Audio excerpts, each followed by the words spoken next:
The first Avalanche community proposal call meeting. These are meant to be an open forum with the community to address any concerns, suggestions, or confusion around ACPs. This week, our focus is going to be around ACP-77 and this new subnet creation flow and allowing permissionless validation to be a thing.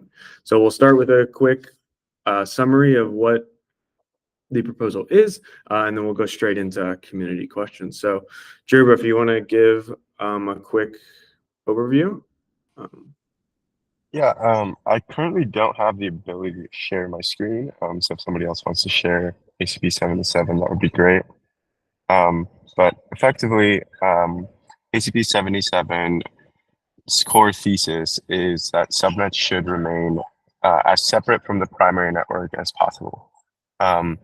And while still retaining some of the underlying guarantees that the primary network provides, and in addition to any services that the primary network can provide to subnets when creating your own blockchain. So as it stands today, blockchain or subnets are kind of cumbersome to create. You have to put up 2,000 AVAX to be a primary network validator. And as soon as you become a primary network validator, to become a permissionless subnet, there are also a number of restrictions there where your staking token has to be issued on the X chain, ported over to the P chain, and then staked on the P chain.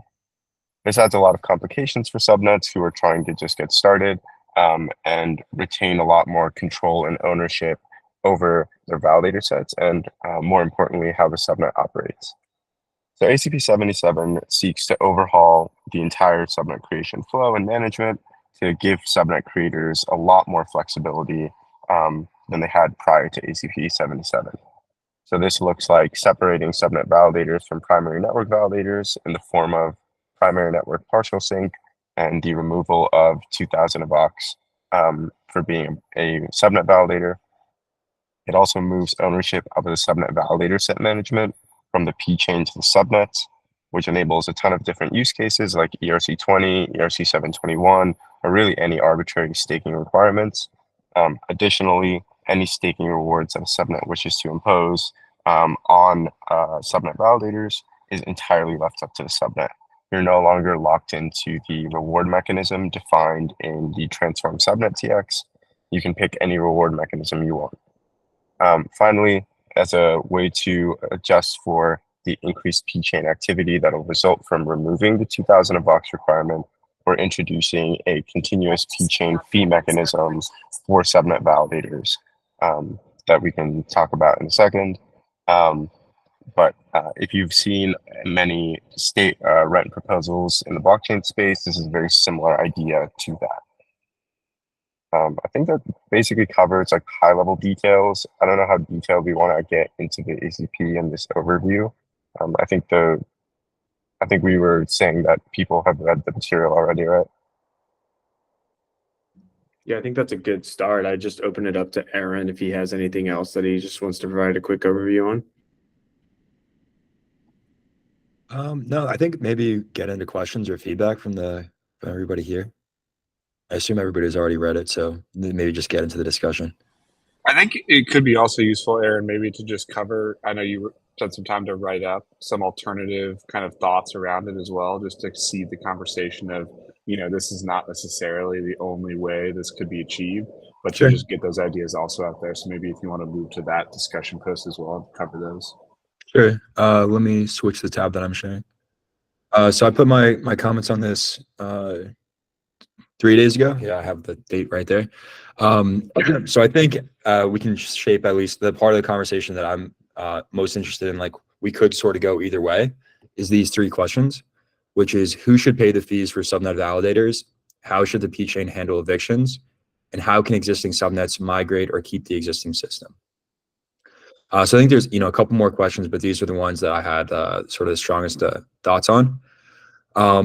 For one, who should pay the fees for subnet validators? This right now in this proposal, the user will actually send a transaction on the P chain in order to register their own sort of balance, saying this is how I'm going to continue paying the continuous fee. And when that balance hits 0 after the continuous fee has sort of eaten away at it, that's the point at which that validator will get evicted, and that will push down to the subnet itself. So the P chain has this way of changing the subnet's validator set. So the alternative to this, and this relates to the eviction as well, is that the subnet would instead be responsible for paying the fee for all of its own validators. So we can adopt the continuous fee mechanism to charge a variable amount based on the number of slots that are consumed. So the current proposal just says each person will pay for one slot, but we can just as easily adopt it to say this sort of bondholder or balance holder is actually paying for these in different slots. So we can say this subnet is actually paying for a variable number of validators that are there. So one of the reasons this is interesting, or I'd say there's two reasons this is interesting. One is for the user experience flow, where does the user have to actually issue a separate transaction on the P chain in order to push something through? Or could it be that they just issue a transaction on the subnet that triggers a warp signature, which can be relayed by an off-chain party, and the user doesn't actually have to worry at all about handling that fee because it's handled by the subnet with some separate arbitrage or economic mechanism to incentivize topping up that balance on the P chain. The other part that's interesting here is how are we actually going to handle evictions when that continuous fee eats away at that balance, which is obviously the case that we sort of want to avoid for subnets that are blockchains that are actively being used. But when we do have a continuous fee that's being charged on the P chain, necessarily there's going to be a possibility that at some point the balance actually does hit zero. And at that point, we basically want to evict anybody who's not continuing to be able to pay that fee. So in the scheme as it's proposed right now, that would happen on a per validator basis, which means that if the 30 people here are validating a subnet, then the P chain would basically say, well, Steven hasn't paid this fee, so Steven's validator is going to get kicked out. And then the validator set, sorry, Steven, then the validator set changes from those 30 to 29 people. And there's this way where the P chain can actually make a change to the subnet's validator set. So in my view, this sort of changes the total control of the validator set from totally controlled by the subnet to also the P chain has this sort of a weird say over the matter. Now, the alternative to this would be the subnet is paying the fee. And so all of the validators essentially hit the point where they need to be evicted at the same time. And in this case, instead of really evicting somebody or making any change to it, we would basically have a circuit breaker that says, we're going to convert them to an inactive state in the same way that some of the vertical tree state expiry schemes work in Ethereum. We'd, instead of just saying it's been changed in any way, we would take that validator set and replace it with a Merkle root saying this is the validator set that was there before. And in that way, we basically make it so that the P chain will never actually change the validator set. It will only convert it to an inactive state.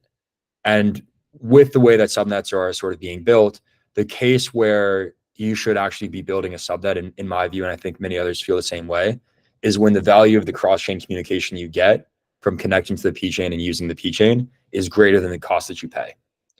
And so if you think about it, you could build an economic mechanism to say, well, here are the fees that we can sort of accumulate from charging a small amount for the usage of this cross-chain mechanism.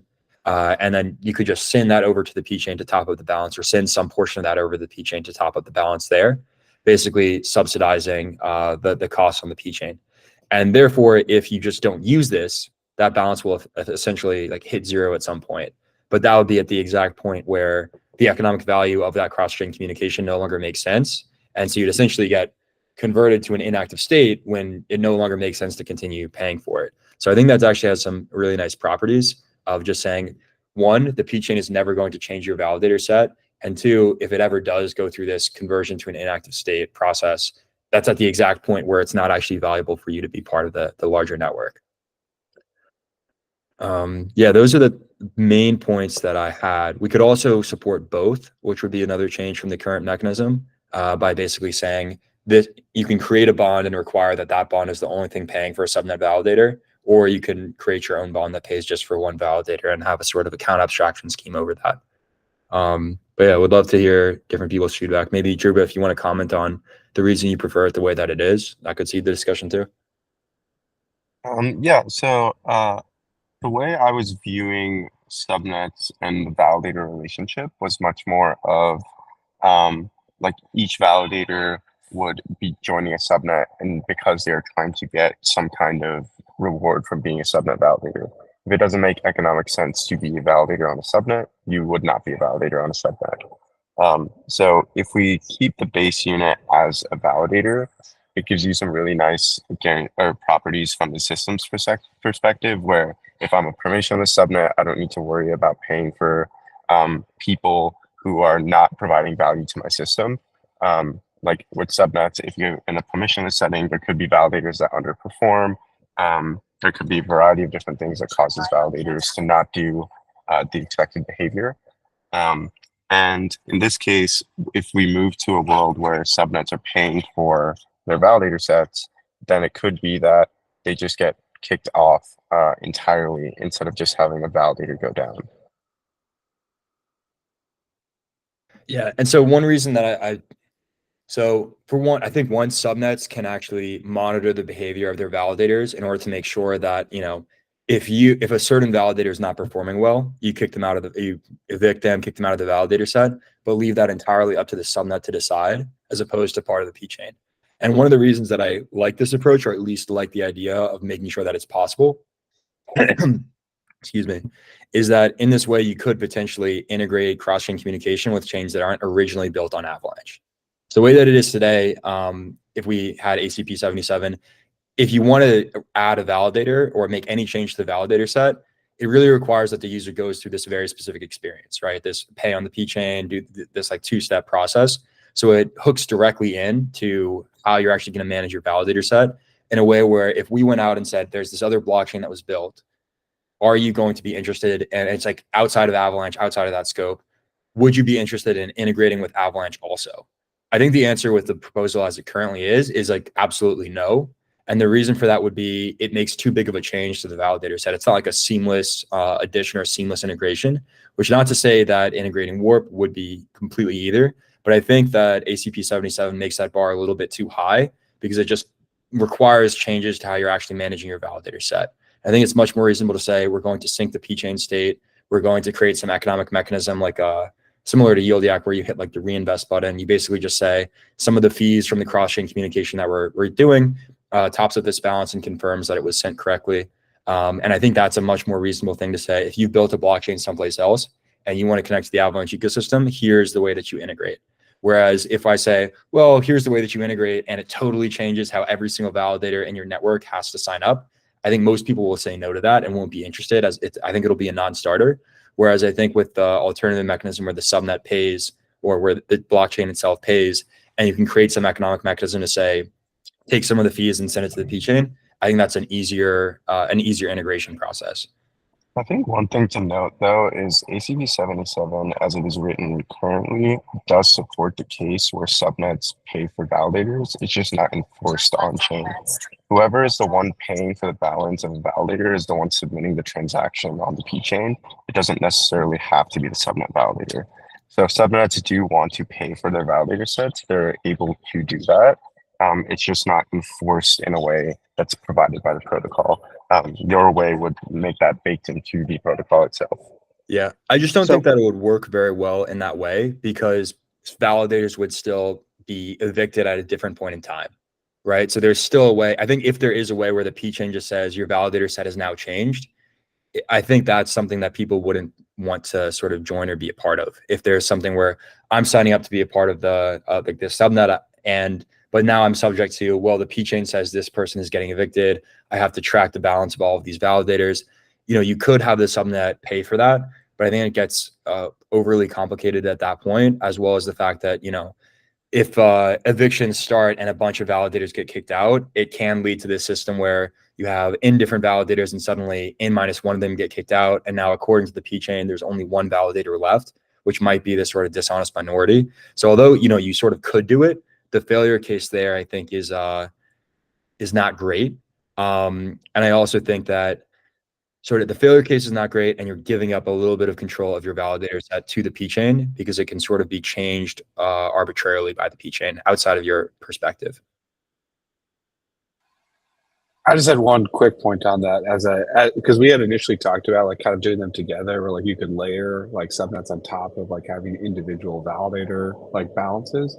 I think the one thing I had thought about actually with that in the world where you have to remove the entire subnet is like if the balance is kind of like spread across these validators and then you remove it, like you end up being like at the mercy of the validator that has the lowest balance. which kind of sucks. So you kind of have to think about, this may already be clear implicitly or explicitly elsewhere, but just to reiterate, I feel like it works better with the ownership of the subnet rather than relying on some combination of validator activity, because it seems pretty easy to game it in the case that you were to do like a full removal. So I just wanted to make sure that was clear, because that was the conclusion I came to. Maybe you already wrote that out, but that was just something that I had thought about. So what are you saying exactly, Patrick? Like the case where an individual validator gets evicted, then that. Yeah, so I think there's like let's just pretend like I haven't read any of this stuff and say like I'm a naive implementer as we're talking about the design here. So we have some subnet, let's say it has 50 people in it. All of them are individually validating it. And so we're concerned about the case where people are now starting to get evicted because the fee has gone up. One approach is to say, as soon as the first person gets evicted from the subnet, the whole subnet gets evicted. Now, if you're not careful with that, that means that the validator that has the lowest balance, like to pay fees or rent, can drive the whole subnet to be suspended. Yeah, so this wouldn't be a concern here because the subnet would be having one bond that covers all of them, Exactly. as opposed to Yeah, so my only point is saying like that's clear. I just want to make sure that design nuance is conveyed, because if you do it a way where you layer them in some way where you're not thoughtful about it, you can end up like making it really easy for like one malicious validator to like cause the whole subnet to get paused. Yeah. That's my only point. Yeah. Yeah, it makes sense. Not to say that that's how it's written, but just to reiterate that design. Yeah, I would love to start fielding questions from community. So if you have any questions or concerns, it can be about what they just talked about or just anything in general. There's no naive question here. Feel free to raise your hand. Yeah, go ahead, Johnny. Hey guys. Yeah, this in general, we love this whole proposal. It's amazing. We feel like it's going to be a huge win. But about the conversation you're just having, it seems like there would be this weird disconnect between the subnet managing everything like rewards and stake amount and all of those things. So I could have the largest stake on the subnet of the subnet token, but then I forgot to pay my rent, and then I get kicked out of the validator set, even though I'm staking the most amount of subnet tokens. It feels like having everything managed by the subnet just makes it a lot cleaner when it comes to rewards. Everything is managed by one system instead of having this disconnected rent that needs to get paid as well. I think that at least when we're working on the drafting of this, there were two groups that had different beliefs in like what would be the best approach, and I think there were good rationales for both. I guess maybe as there are obviously people operating subnets in this group or like have thought a lot about it. Is it concerning or like good or bad to you that the subnet would then have to manage this like AVAX balance to like pay the rent of all the participants on the subnet? Or is that something that you'd prefer to push to the individual validator participants that choose to stake? Like think of more in the permissionless world, I think, rather than in the like proof of authority world where you have people show up, you don't know them, they're just staking. We had kind of gone back and forth on whether or not the subnet would have the appetite to somehow perform this like treasury management of AVAX to ensure that like the weight of all the validators is compensated for. So I'm very curious to hear people's perspective on that and whether or not they think that's a good idea or a bad idea.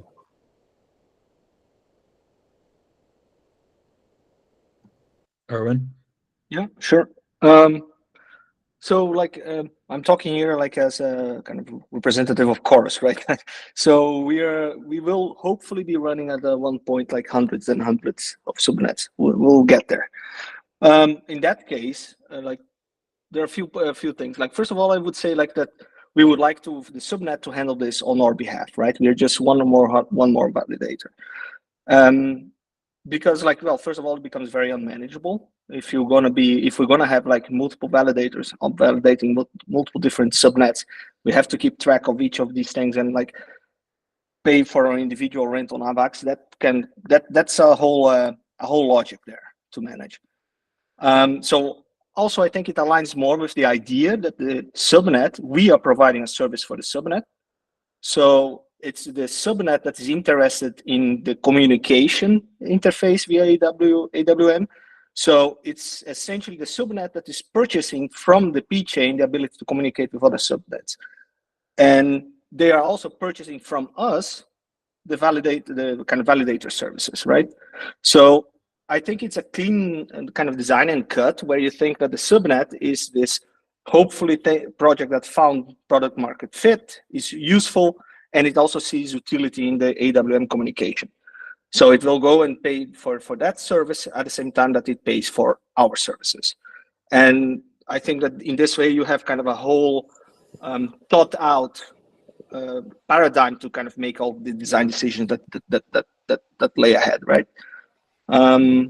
Yeah. So I think my question there is like, I think when I think about it from the perspective of, you know, a subnet asking for full validation services from a single entity, I understand the point of like pooling that payment behind whoever is going to be offering that service. I think I'm more concerned or open to the case where that's not true. You're like a subnet and you're trying to launch more of an open network where like you have 50 different like entities that are choosing to stake on it. In what world, like, can the subnet offer still to like pay on behalf of everybody using like additional economic mechanisms on the subnet maybe to somehow cover that cost? Or is there some world where like the subnet grants, you know, to some sort of market maker or something like that, somebody that ensures that it will always be topped off? I can go into like go ahead. Yeah, I can go into the details of how I saw this working because I sort of like vaguely alluded to yield yak earlier. So let me go into So what I had in mind, I think probably a lot of people on this call have used yield yak at some point. I definitely used it. It was like one of the first DeFi protocols that I used. And just to summarize, like what I did with it, what I think a lot of people do is you put money into an automated market maker, and then you get some amount of token back on a regular basis, but it's not automatically reinvested. And so if you have like some position worth like, let's say $100, you might get $1 a day, or let's say 50 cents a day or something like that. And if you're getting 50 cents a day, it doesn't actually make sense to hit the reinvest button yourself because that might cost, let's say, 50 cents. So you're obviously not going to hit reinvest every single day. And so what you do instead is you put it into something like yield yak, and then it aggregates that position with many other people's positions. And you basically amortize the cost of hitting the reinvest over a lot of people's positions, right? So instead of just your position getting 50 cents, there's 10,000 people for a total of, you know, a bunch more money. Let's say it's $500 a day. And now it actually does make sense for somebody to hit reinvest on behalf of everybody else. And so what you do is, okay, well, somebody will hit that reinvest button, and then all of the funds will be reinvested, and you get to amortize the gas cost of doing that over everybody's position. So what I had in mind for how subnets would do this is basically to just create a similar sort of arbitrage opportunity for doing some useful work, where you basically say the subnet needs to keep its balance topped up to, let's say, 50, 100 AVAX. And so what you could do is you could say, all right, well, the balance on the P chain is 50 AVAX. And so at that point in time, I'm willing to pay you 5 Aaron token if you top that balance up to, let's say, 100 AVAX. Let's say Aaron tokens is doing well. So if you top the balance up from 50 to 100 AVAX, you can send a proof of that from the P chain to the Aaron subnet, and then it will emit to you 5 Aaron token. I don't know, Patrick, that sounds a lot like financial advice. No financial advice here. But anyways, you can just create a similar incentive mechanism where there's some market where the amount of Aaron token that you get for, oh yeah, that's a good point, Brendan. Definitely buck. Where you get some more and more Aaron token depending on how low the balance goes. So the reward just starts to go up and you create this arbitrage opportunity, right? And so obviously, Luigi, not everyone is a trader. All right, this is, but anyways, you can just create a market mechanism here in a similar way that's worked across, you know, all of crypto, really. Like creating a market mechanism for useful work you want to get done is just about the most standard way to do anything on blockchain, right? All the way down to intent-based designs, right? You just create a way for it to be valuable. And if you wanted to as well, obviously you could have, if some team is launching a subnet, obviously they're going to pay the sort of startup cost. And one of the fears that you might have, and I think this is very reasonable to be afraid of, is that that foundation or that team will be solely responsible, or even perceived as solely responsible for topping that balance up. And so, you can sort of do that in order to backstop it. But I think the goal would be there is some clear arbitrage opportunity for doing this such that anybody else can do it as well. And you can allow anyone to participate. And ideally, this becomes profitable as the balance goes lower. It might, as I mentioned earlier, extract fees from like the cross-chain communication that's going on, and then pay out some portion of those fees in order to top up the balance, right? And again, if it's not extracting any fees, the nice thing here is that if it's not extracting any fees, nobody's using it, it actually shouldn't be paying that continuous fee. And it should just sort of like get removed at that point and say, we're just going to be our own network now. And I think that's a good thing, right? Where the Avalanche community is bigger than just the people that want to be a subnet. The Avalanche community is anybody that's participating and using all of these open source stacks. And we want to support everybody using these open source stacks, right? Like this is all a good thing where everybody benefits from people using the same stack. And so if they want to go and say, we're going to launch our own blockchain here, and then it turns out, oh, well, this continuous fee mechanism, we created a market mechanism for it, and it turned out not to be profitable because no one was using the cross-chain communication. It's like, okay, yeah, it got evicted, but now it's just its own chain using the same stack. And I don't think that's really such a bad thing. Yeah, I think my only concern was, I thought about this, is exactly what Aaron pointed out, where it's like some subnet is perceived as some sort of like DAO or orchestrator of the subnet is perceived as the thing that keeps the subnet going, which is kind of weird. And then also like there having to be some sort of like continuous conversion or like sale of some other token for Avalanche to then to compensate for that rent. Now, this could just be overthinking it, right? Like having the subnet just have like this single entity certainly makes like the interaction for the average subnet validator probably simpler. But I think there's just questions on like what this sort of center focal point ends up causing to the community. Yeah, go ahead, Brendan. You're on mute, unfortunately. Sorry about that. Well, thanks to everybody, to Aaron, to Druba, especially for writing, to Pog, and Erwin as well for asking the first question. So I see 77 is a massive step forward for making the access to launching subnets. It's now global. I think it solves one cold start problem and then creates the cold scaling problem, which is what we're all pretty much addressing here, right? So to your point, Patrick, you can say, all right, well, I'm doing a permission subnet at launch. We've got our partners.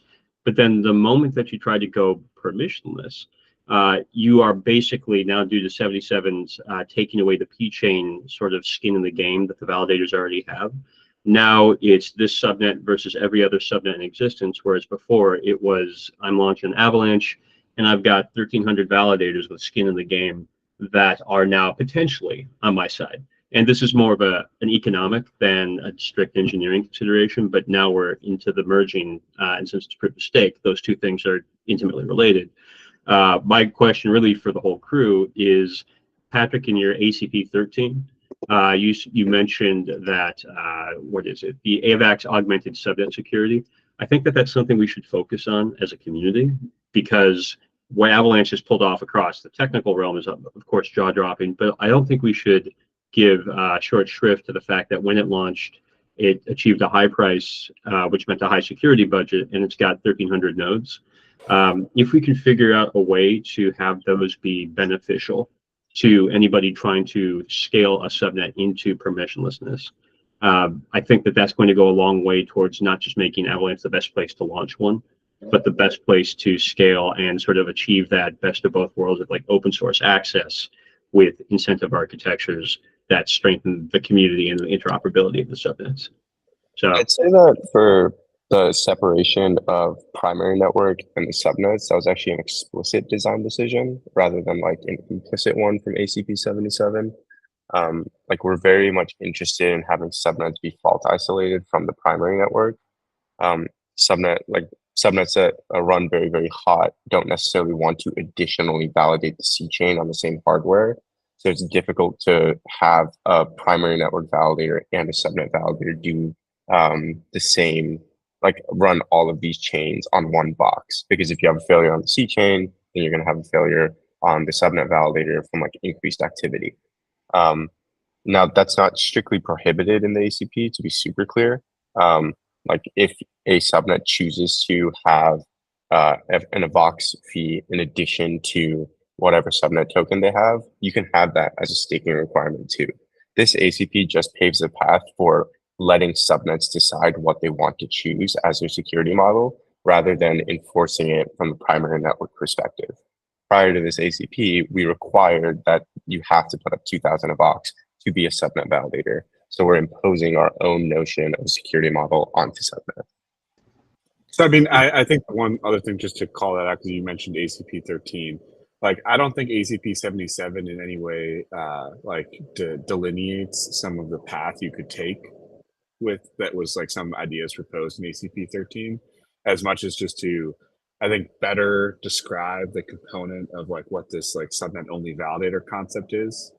So like I think in the original ACP-13 it was pretty crude of just like, yeah, you still got to just lock up a bunch of Avalanche, but just like you're not a validator and it's unclear what that amount should be. I think this like continuous rent was something that was much more interesting to us, even me at that time. I just didn't take the time to like fully specify it out. But the part that remains is that Avalanche itself and the primary network and its purpose is what is, I think, like of great interest with this change, because a lot of people have thought, oh, you know, you're a validator of the primary network and now you also validate subnets. Some of the history of that is more so around like ideas around like how like messages or like transactions could pass between these things. And as soon as we added like more of the multi-signature BLS stuff, some of this like quorum intersection thing that we had been playing around with was less. I'm not going to go on that tangent, but I think the thing being that like the primary network can service many roles as this backbone for subnets. What those things are, I think, is very much up to the community to decide as like that are useful. I think Aaron put it very succinctly. Like, what is the way that the Avalanche primary network can be more engaged than just being the equivalent of like some smart contract on some external chain? And so there are very specific things it can do, whether that be like being like the C chain as this like meeting place for like all sorts of connections and integrations to be that subnets can utilize, to like, I think we had been talking more granularly about like how the primary network provides like bootstrapping services to subnets from like an IP tracking perspective. Like there are all sorts of different things that this like higher level framework or like backbone provides. One of them could be using some of the security budget or like the value of Avalanche to help bootstrap security towards the beginning of the subnet's creation. And I think that's what I had talked about in the augmented security approach. Now, the mechanism that will make that possible, I don't have a clear perspective on yet. I think that that can get very nuanced in how exactly that works. I think one of the things I think should be avoided is using Avalanche as like the staking token of these subnets, which is something that Eigenlager I think is going down, which is weird because like you can just have someone show up with way more Avalanche than maybe what the Avalanche security budget is and then just take over that chain.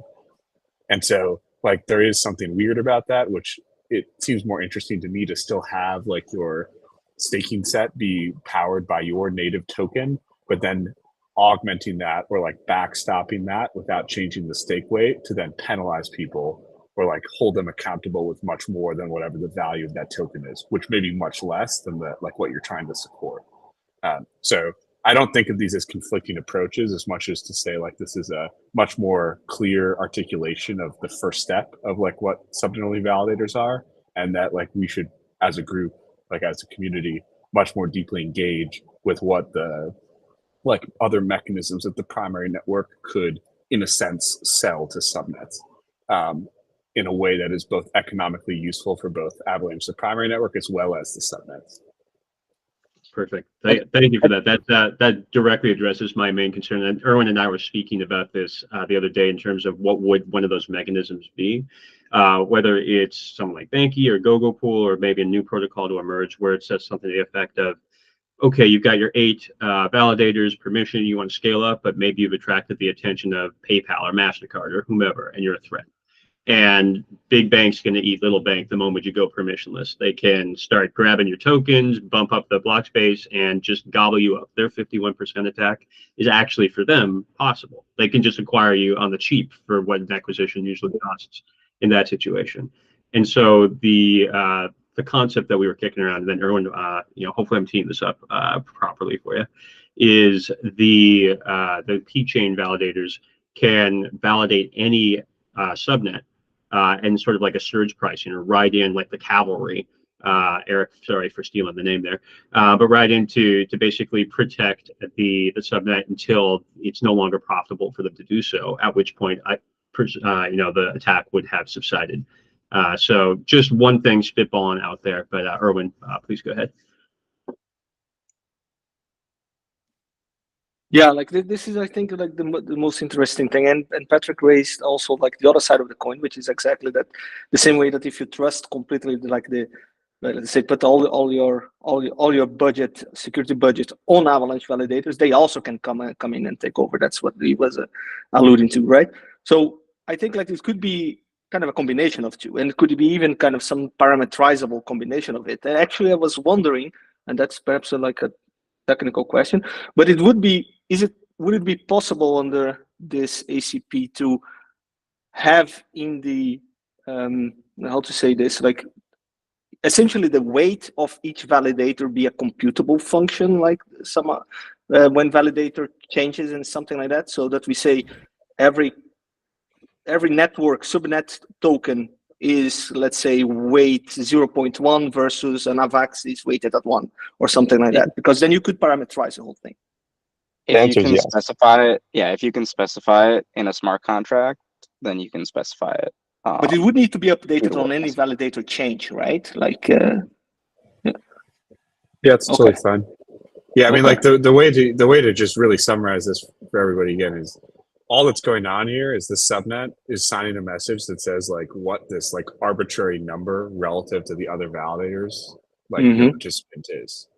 So like that can just be number of tokens. That could be some computed function. It doesn't matter. It's up to the subnet to specify some number, and then at the same time specify all the other participants like what their number is. So like if you wanted to do some combination of 15 different tokens and some sort of weird bonding curve that gave someone like some value, as long as that value wasn't dynamic, like on it floated on its own, and that you were instead like somehow sending updates of what people's validator explicit weight was, it should all work.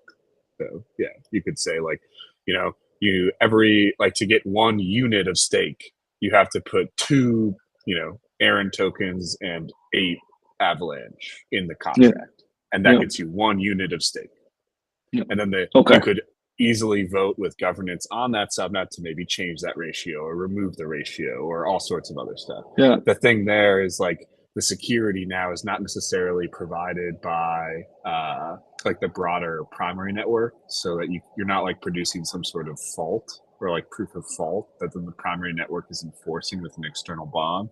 So it is a little different. Like you could imagine putting something like that on the like, I don't know. Basically what I'm saying is, I'd say the augmented security section of things is very underexplored, and I would say not even specified. And there are many ways to go about that. If you just want to have like a larger like stake weight budget, which is the combination of a couple of tokens, like that with this approach, I think is very straightforward.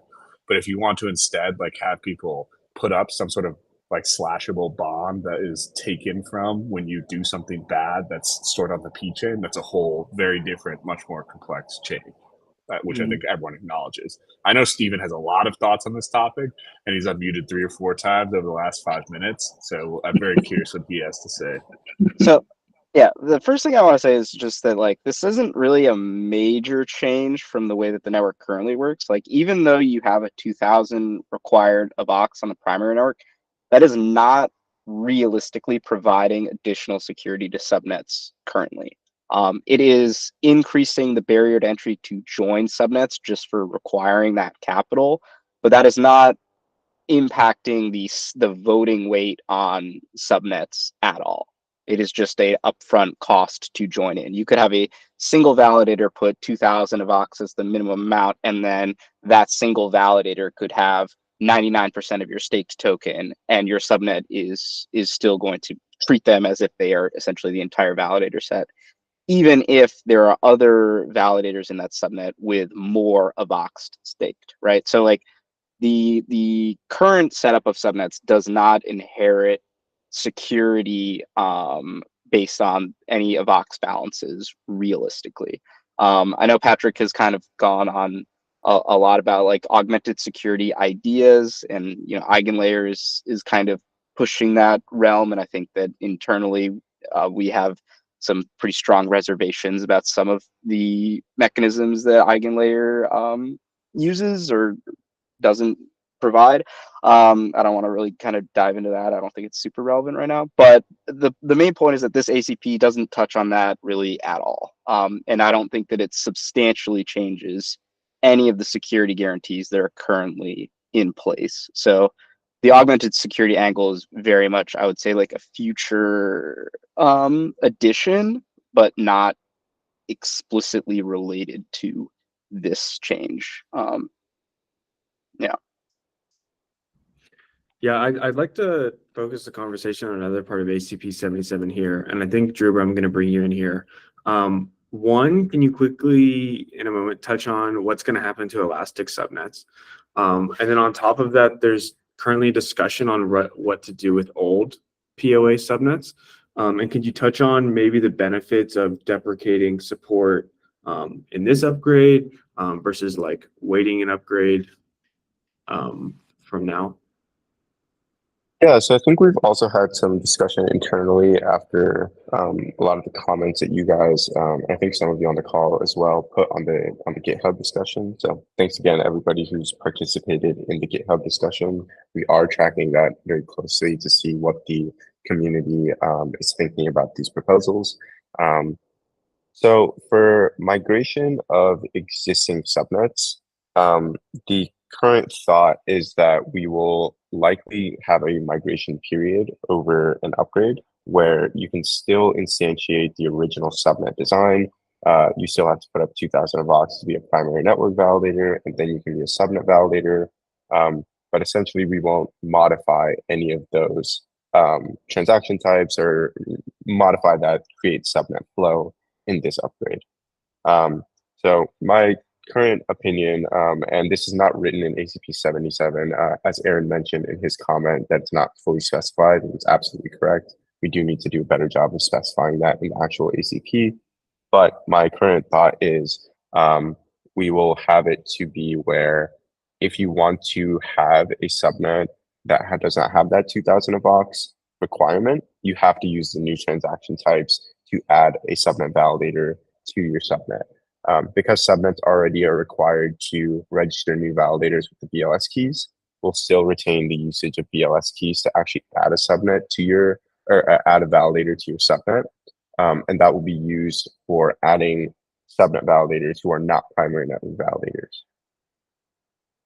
And then in terms of deprecating POA, it seems that there is not much interest from subnets, and I'd love to hear you guys' thoughts if this is not true, to have a POA key on the P chain and to rather have the subnet manage that on the subnet themselves.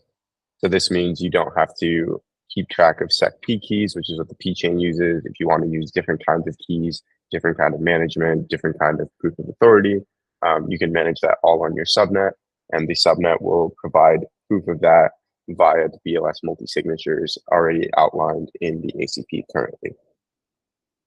I think that about covers your question, Jacob. So Aaron, go ahead.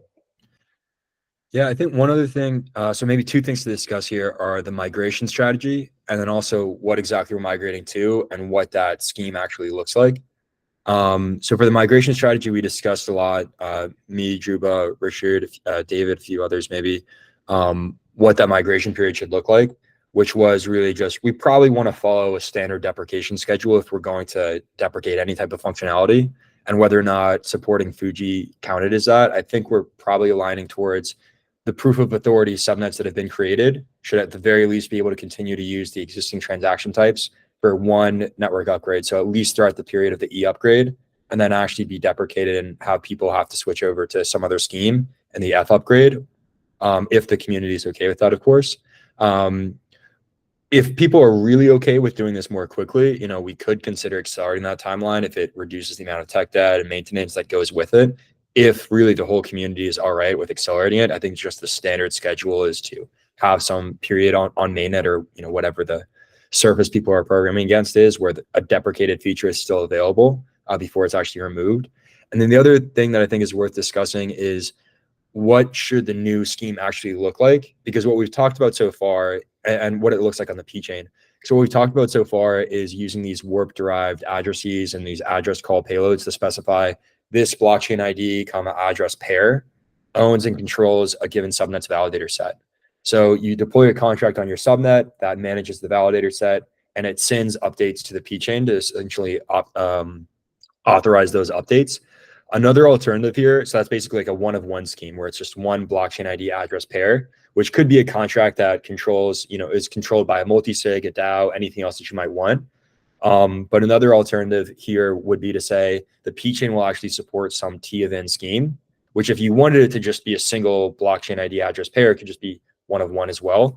But what you could also do is you could say, well, I actually want to have a fallback contract on the C chain that has control over it as well in case my subnet runs into some issues or something along those lines. And then that C chain contract could have some time lock, whatever arbitrary controls you want. And then we could say, okay, it's one of two, but the contract deployed on the C chain will only actually send an update if there's been no update from the subnet validator set for 2 weeks or something like that. Like let's say there's a heartbeat message going from the subnet to the C chain. If there's no update for 2 weeks, then we say, okay, well, now the DAO on the C chain of this token is able to say it acts as the emergency key or something along those lines. You could have some proof scheme, whatever you want it to do. But the question to me is, do we want to have just this one-of-one scheme only or a T of N scheme supported on the P chain, which seems like it would actually not be too hard to do. You can just specify one-of-one and we get a little bit of this additional functionality out of that. We could also include SecP keys as well and just say we support 2 different key types. So we can continue to use the proof of authority scheme as well. You would just maybe be signing a slightly different transaction set and just say, if people do want to use this and just send transactions on the P chain, they can continue to do so. And the validator set is controlled by this key that sends transactions to the P chain instead of having to deploy this at all. I think that's perfectly valid to do. It really depends on what people want and how much maintenance goes with it. But I kind of like this idea of a T of N scheme and don't think it's too much extra work. But I'm curious what Druba and Steven and Alberto think about the actual maintenance burden that goes with that. And whether I think in general, the way I view protocol design is anything we bake into the protocol is very difficult to undo. Like if we add functionality, we are basically signing up for maintaining that for the foreseeable future. So when we think about like adding more complicated heuristics for subnet design and for subnet management, like a T of N multi-sig baked into the P chain, that's something to consider is whether or not this is feasible to do outside of the base protocol.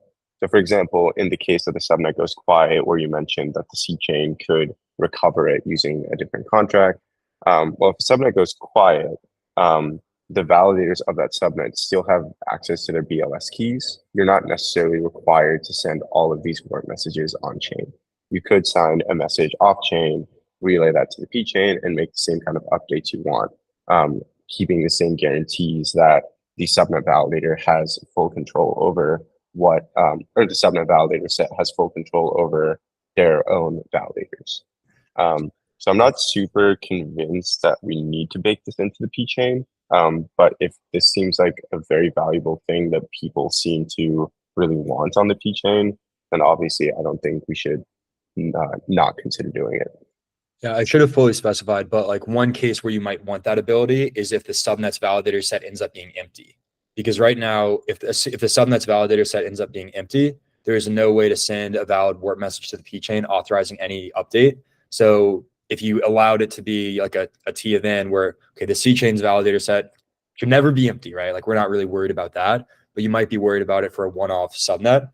I think in that case, it might actually be useful to have this fallback baked into the protocol. I guess my main question is like, is it more useful for this to be on like this threshold thing to be encoded on the P chain versus just having the staking contract itself being on the C chain and say, hey, you know what, if you're worried about this, like you should be specifying the C chain contract. And maybe that C chain contract is even triggered by warp messages from the subnet. And the C chain can tell if the subnet has run out of validators as well. So you can kind of encode this logic generally in the C chain. So like, I think the main question is like, do we want to encode a T of N thing, or do we want to rely on the C chain, which can have any user specified logic, whether it be a T of N, whether it be like, something else. So that does introduce an additional hop, in like maybe the normal case. But that's an additional hop, assuming you want the subnet to be initiating the messages, which could in theory just be happening on the C chain. So Yeah, I think that's my question. That's a great point. And it's also probably not latency critical for subnet validators updates to like activate super quickly.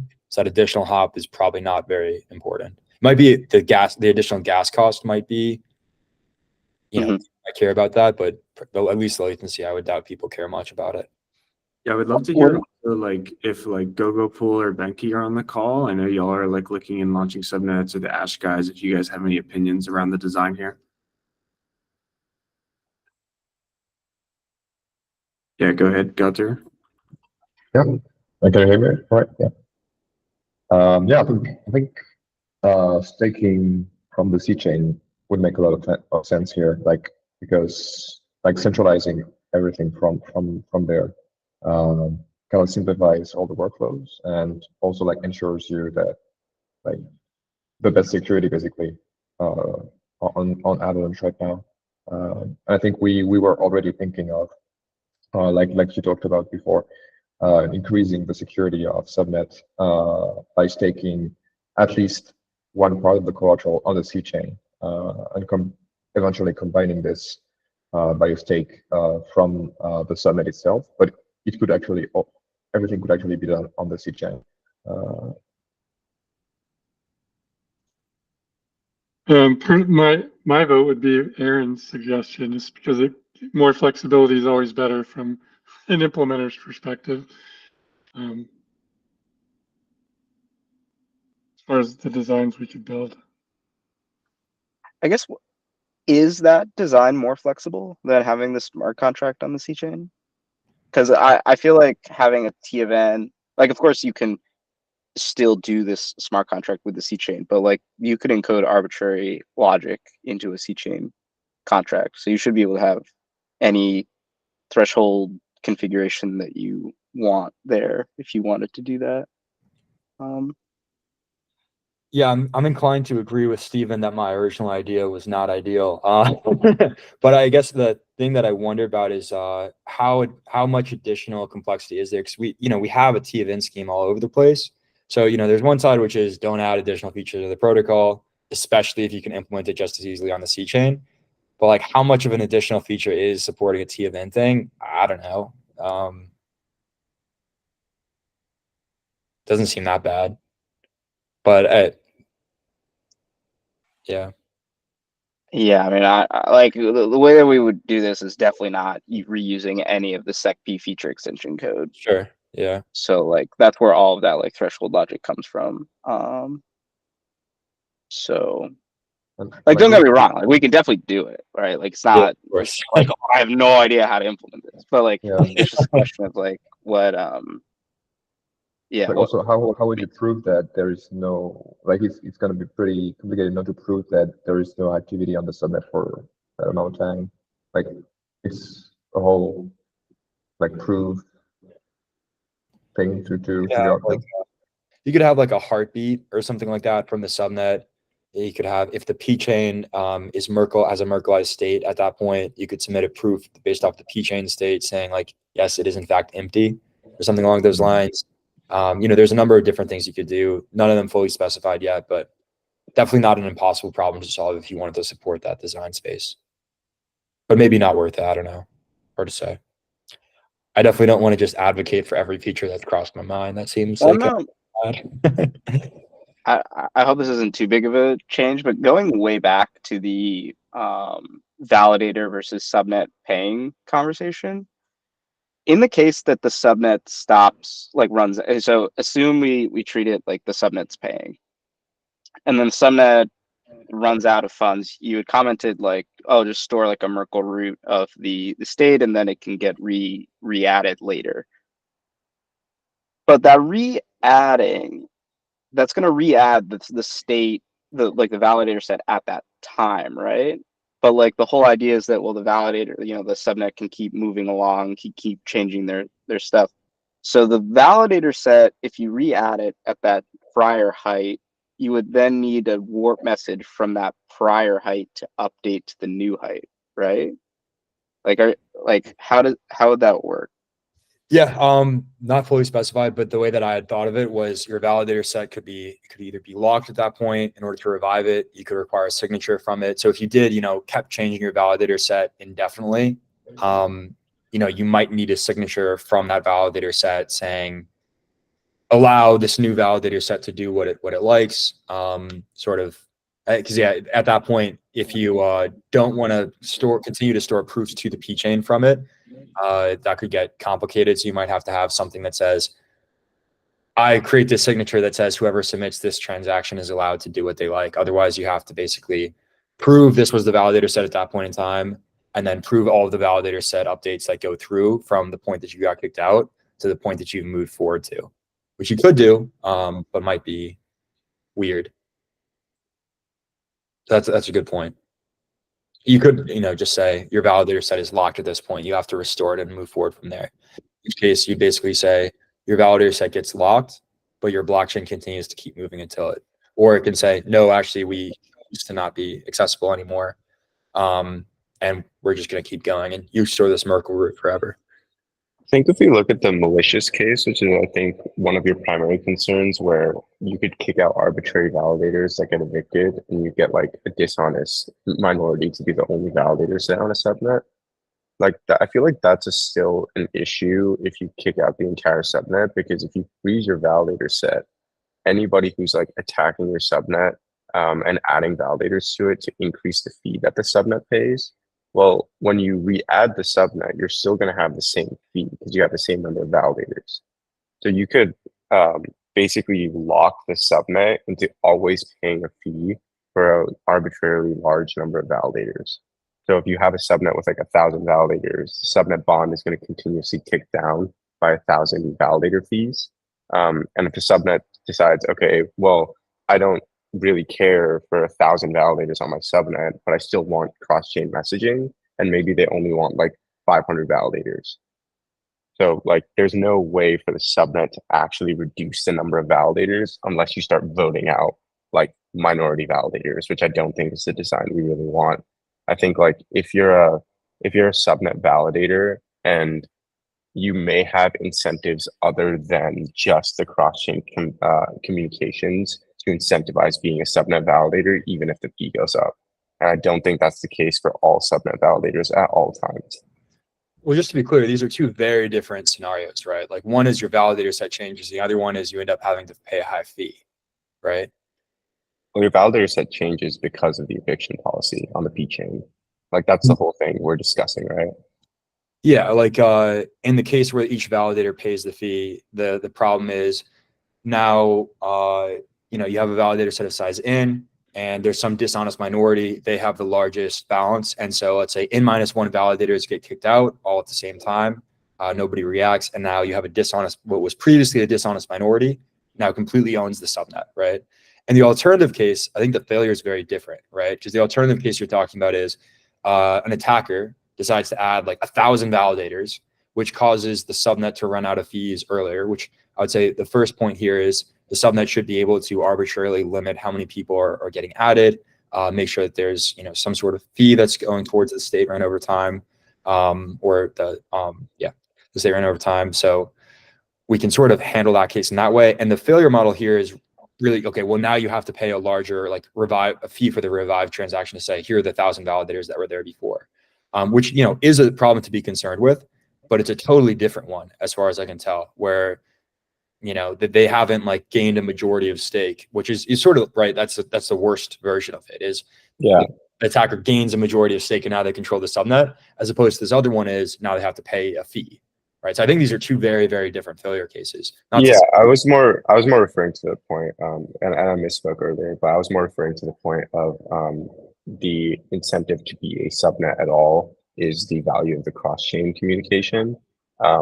And I don't think that's necessarily when you have the subnet getting kicked out as a whole through the subnet bond, you're basically enforcing that everybody in the subnet validator set agrees that the total number of validators in that subnet, the cost of that is more valuable than the cross-chain communication capability.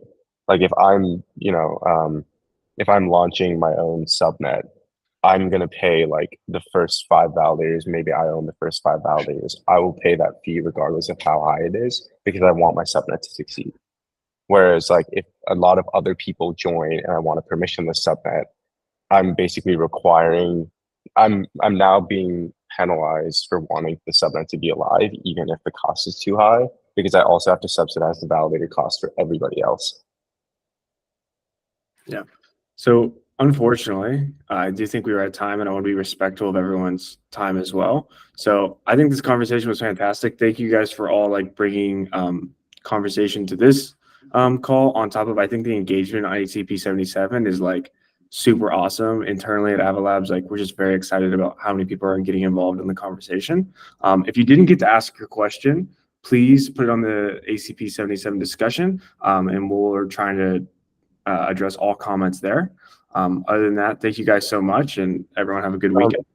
One last thing, just to quickly note, in case people aren't fully aware of this process of ACP, ACP-77 is currently proposed. It is not in an implementable state. There's still updates to be made, as people have realized in this call. Some things are underspecified. People have concerns still over like certain edge cases. So these will all be ironed out in the process of making ACP-77 implementable. So it's very much not like, hey, this is ACP-77. This is what we're doing. What do you guys think? This is meant to be a more collaborative effort between us and the community to get ACP-77 in a position where everybody feels good about it.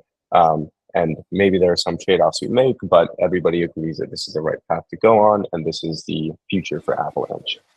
So please leave your comments in the discussion thread. We will be actively addressing any concerns raised in there as we proceed down this process of making it implementable.